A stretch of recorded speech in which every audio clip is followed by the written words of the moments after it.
sang motivator kita, Imo Santosa.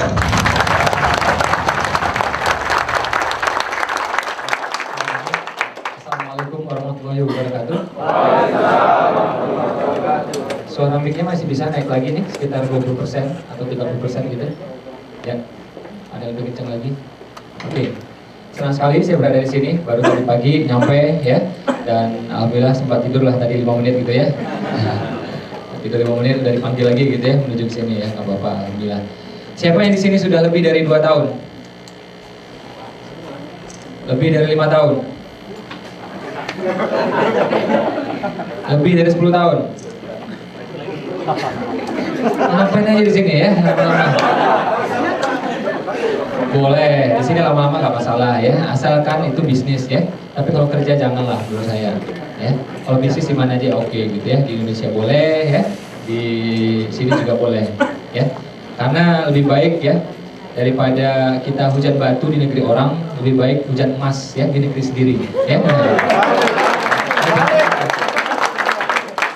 Udah di negeri orang hujan batu lagi ya kan, mending di negeri sendiri hujan duit, hujan uang ya. Nah, lebih enak ya, amin ya. Kalau terjadi beneran kita nggak bakal mau juga ya, hujan koin gitu ya, mati semuanya ya. Nah, alhamdulillah seminar yang akan kita ikuti pada siang hari ini, sore hari ini, yaitu telah diseminarkan di 4 benua. Kita baru balik dari Jepang untuk kedua kalinya. Ini Korea alhamdulillah pertama kali ya. Dan setelah besok kita lanjut lagi di Hong Kong. Itu udah berkali-kali, saya udah lupa berapa kali, karena tiap tahun itu sekitar 2 kali 3 kali di sana. Dan bulan depan di Amerika insya Allah untuk kedua kalinya ya. Dan Oktober insya Allah juga di Jerman ya, selama 10 hari di sana. Nah, jadi kita menjadi bagian komunitas ya 7K Jaga Rezeki sedunia lah insya Allah gitu ya. Mudah-mudahan juga jaringannya juga sedunia. Nah, yang menerapkan sudah banyak ya, alumninya di Indonesia dan di berbagai negara itu hampir 300.000 ya. Tadi itu alumninya semua itu. Yang bukan alumni cuma Ustaz Yusuf dengan Mas Dini Cabul. Itu yang bukan alumni, tapi udah baca bukunya beneran. Kalau yang lainnya alumni semua. Mereka praktek dan alhamdulillah ngefek. Ya. Siapa yang sudah baca? Siapa yang tahu? Ada nggak? Alhamdulillah ada. Oke, angkat tangannya yang sudah baca. Oke, yang sudah baca ini, siapa yang sudah baca, sudah praktek, udah mengalami sedikit banyak keajaiban? Siapa? Saya. Tuh kan? Ada. Bukan settingan, bukan rekayasa ya. Kenal juga baru sekarang gitu ya. Nah, jadi kalau praktek insya Allah pasti ngefek. Janji saya kurang dari 40 hari. Berapa hari? 40 hari. 40 hari atau kurang. Itu janji saya. Ya, insya Allah pasti ngefek. Nah, syaratnya 2. Pertama apa? Kalau tahu nanti ilmunya langsung terapkan. Jangan tunda 1 hari pun. Ya, jangan tunda 1 hari pun. 1. Kedua apa? Jangan pertanyakan 1 hal pun. Jadi nggak usah nanya. Ya, dengar taati selesai. Karena itu ya tidak ada sesi tanya jawab ya. Nah, aman saya ya. Jadi duanya, dua-duanya nih. Jangan tunda 1 hari pun, jangan pertanyakan 1 hal pun. Boleh? Boleh nggak ini? Boleh. Masih pulang nih. Ya? Mau pulang gimana? Tiketnya lama lagi ya. Oke, kita mulai.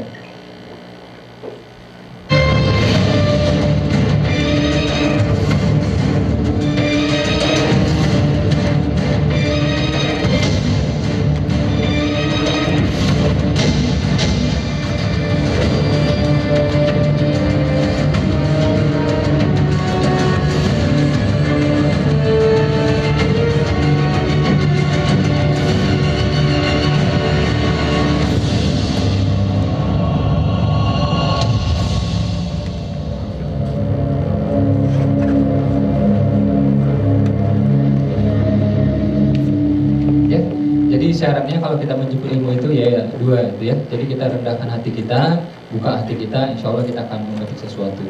Kalau kita sudah skeptis ya, curigaan, percuma. 2 jam, 3 jam percuma semuanya.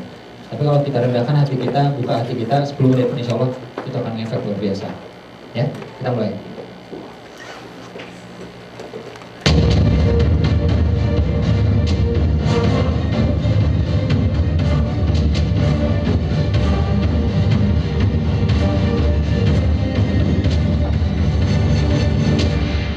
Dengan yang kanan ya, saya menyebutnya golongan kanan. Intinya adalah tentang otak kanan. Kita lihat. Jadi kita ini dari SD, next, Kita ini dari SD ya sampai kuliah yang biasa itu otak kirinya, ya kanannya kurang. Nah kiri ya, kiri itu plesetan, kere biasanya itu. Ya, nah. Kalau kanan itu singkatan ya, kanan, kayak tenan, ya. Plesetan ya. Nah kita ini dari SD sampai kuliah yang biasa itu kirinya, hitung-hitungan, hafal-hafalan gitu ya, itu aja. Jadi yang IPK-nya tinggi, rankingnya tinggi, ya itu yang jago ngitung, jago ngafal, ya enggak? Nah, padahal yang penting itu bukan IPK, tapi IPK, Indeks Pendapatan Kumulatif, ya. Nah, itu penting. Cakep nggak jaminan, cantik nggak jaminan, sertifikat tanah bisa jadi jaminan. Ya. Iya. Jadi dikejar itu, bukan sertifikat seminar. Ngapain? Ada yang SMS saya minta sertifikat seminar. Buat apa? Saya bilang. Mau saya tanyakan sampai 10 juga nggak bisa diduitin, nggak bisa jadi jaminan, agunan nggak bisa. Ya, nah sertifikat tanah bisa. Ya, nah. Kita akan belajar ya bagaimana ya bisa kebeli tuh tanahnya, oke, bangunannya. Oke. Jadi kanan, ada apa dengan kanan? Kanannya dia fleksibel, mampu beradaptasi.